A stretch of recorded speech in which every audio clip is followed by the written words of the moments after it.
Jeremy Corbyn and Owen Smith are about to do battle, but we need a clean fight.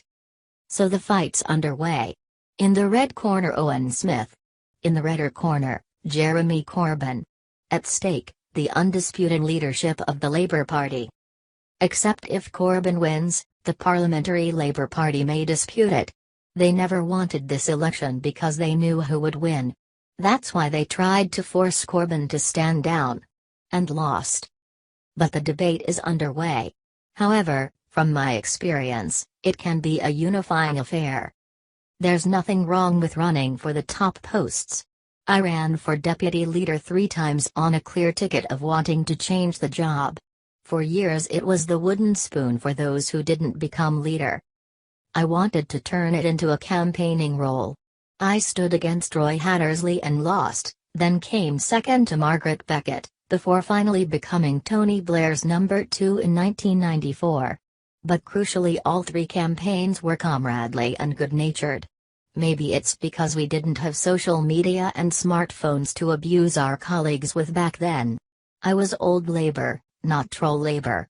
If I had a problem with a fellow MP, I told it to their face. Corbyn and Smith will put their views and what policies they'd introduce. That's fine, but both should remember Labour has a policy-making process that involves all our members. Take Trident. Jeremy's camp claimed that by being elected on an anti-nuclear platform, he had the mandate to change our policy of backing Trident's renewal. No.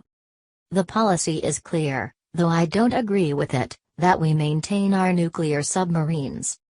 So Corbyn as leader was wrong not to support the policy in the Commons last week. Both candidates say they want to see a gender balance to Labour leadership, with either leader or deputy having to be female.